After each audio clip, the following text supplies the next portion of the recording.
Qadrli dostlar, psixikangizning tushunamsiz saytimizga sizlarni qarshi olamiz. Zeyda sizdan mundaq bir masalani so'rab baqsam, endi shu ayollar turmush kechirish jarayonida mundaq urush jadallar bo'lib qoladi, lekin urushib qolgandan keyin bir oylab, 2 oylab ayoliga gap qilmaydigan shundaq ahvollar bor. Endi bu xil ahvolni biz zo'ravonlik deb qarsak bo'lamdi sizningcha?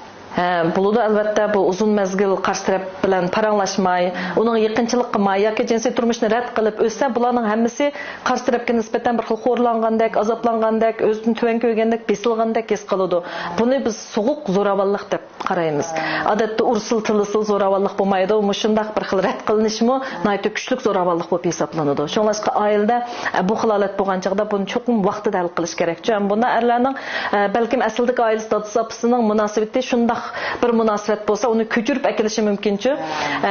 Shunda hal qilsam vaqt o'tgandan keyin ish tugaydi degandek bir xil holatni ko'chirib akilishi mumkin. Yani birisi xarakterda o'zini apqichish tipidagi xarakter olayligi bo'ldi. Bunda odamlar masalalar yuzlanmay, har qanday masalada apqichib, shu beshini ichiga tiqib olib hal qilish ehtimolligi bo'ladi. Yoki uningdan boshqa sabab bo'lishi mumkin.